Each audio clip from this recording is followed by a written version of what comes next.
So let me start by saying that I think it's been really, really great, this meeting, and I really enjoyed everything. I'm also so impressed about all these fantastic things that are going on. I think it's really great, all the work, everything. But then, yeah, so I'll just say a few words. I think what I have to say has already been said, really. I think there's a lot in common about all these schools. But this is just, I think I really like this picture. This is from one of the schools where you see the students being introduced to an instrument. I mean, so they really get an idea about what is a slit, what is a grism, what is a filter. I mean, it becomes very concrete. And for many, it's completely unclear what is that and what is an instrument. When you actually see physically that this is a grism and this is a slit, it's actually a piece of metal with an opening in it. It's very important. So I think I almost cry when I see this. Right. So and also, so I want to say my personal motivation for wanting to do astronomy is very naive, probably, because I basically wanted to sort of have this idea about exploring the cosmos and billions of years and all that. And also, the second one was to go to observatories. I mean, for me, that was a very romantic thing, having looked at these things in books and so on. So I also want, that's why I want for the students, I want them to have the same experience, to go to these observatories. So for me, going here is really, really important. So that's what I will try to fight for until I die. We should actually try to come here as long as we can. I mean, it's also about sharing, I think. So that's in part of it. So that's what I say. That's the pathos part. Of course, there's also a logos part. We heard a lot about all this. I mean, why it's important for training people, but there's a sharing part, which I think is really important.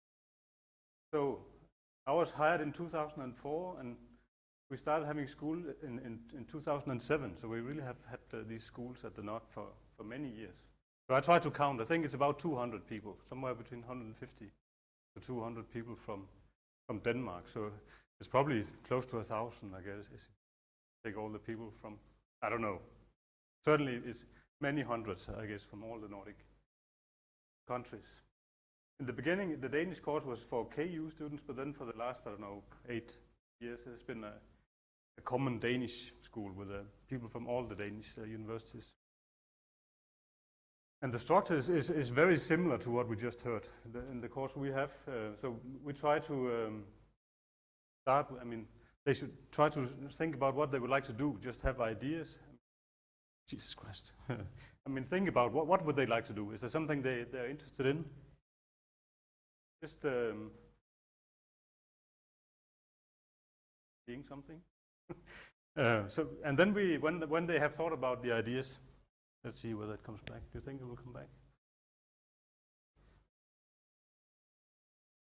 Then we think about when they have suggested things they would like to do. Then we talk about what is possible. I mean, of course, there's a limitation to what you can do, but then we quickly sort of zoom in into what is possible among those things they're interested in. Should I try to take it out? Ah, no. Jesus Christ. And then we zoom in and then try to see, okay, so now this is possible. Then we try to go on with the planning. How long time do they need to do the different things? So it's more open than what we just heard. I mean, we basically try to make them. We have a list of suggestions, and then they may have their own interests, and then we try to make each. They also work in groups, like 3-4 people together. And then each group makes a program, so they have to make a detailed plan for how to. We have 5 nights, actually. So we have quite a long run. So each group has to, then the groups have to share these 5 nights. They have to negotiate with each other. How would they like to share the time? And then have a detailed plan for how to use the time for each of the slots on these 5 nights.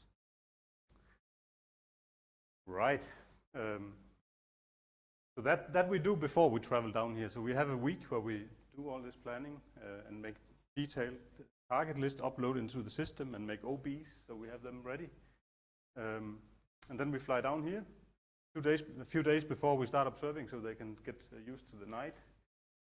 And then we do the observations. So they do that, of course. And then while we run down here, we also start analyzing and reducing the data. So the groups that don't observe, they try to get started on the data. analysis and reduction. And then we have a sort of a completing the courses by writing a report, and we also sometimes have like a mini conference where we present results orally. So that's the structure. So it's 3 weeks. Then I just have some impressions. So this is what you talked about, Thomas. So we use the service building as a classroom. So this is from the school where Casper was along, sitting there as a younger version. I forgot how many years ago there was. 8, 9 years, 15. Okay, 7 years ago. Not 15 years, but 2015. Right. But we typically had like somewhere between 10 and 18 students, depending on how much money we can get together for the tickets. And this is then observing. This is also Casper from 15. Many of these people have become PhD students. I think it's somewhere between, I don't know, maybe around 40% of those who... I like to have people along quite early. I think I like bachelor students. I think that's best because they're more enthusiastic, I think. And and the other ones, they will get observing anyway if they're not coming here. So then we also typically go and visit the DTC. I don't know, will we do that tomorrow? I don't know. Yeah, we will. All right, and this is front of the knot. Also, we are, of course, just seeing the place is a major impression. Going up and looking at the view into the caldera, of course, that's a major thing. We have to enjoy the place. This is from last year. So the last 2 years we've had to do it remotely because of COVID. But luckily we have 4 of the students who attended. They're sitting down there laughing in the back. So I'm happy they will get to see the place. And actually 2 of them, Marina and Yanis, they observed in this student program just a few weeks ago. So that's great. Of course we make pretty pictures. So this is just some examples. So we don't use all the time. Don't worry. But I think that's also an important part. They get to make some pretty pictures to show the family when they come home. And so this just to share the joy. Or we just try to play. I mean, let them try different things. So this is what happens if we take a spectrum of Pluto? So this is a spectrum of Pluto they took. We also have spectra of Uranus and Neptune and Triton and Saturn and Jupiter. So lots of things we have tried. So this is my summary. So we have, as I said, we have had these schools since 2007. And I really see it as a crucial thing to try to bring new, keen people into observational astrophysics. We all agree.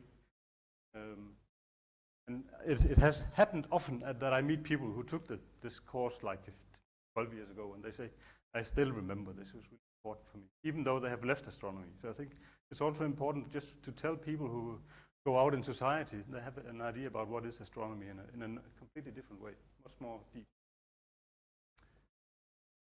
Something we could consider, that is, it would be nice to try to have something across the countries where we could meet. Maybe we could try to have people come together after these schools and they could show results to each other. That would be interesting.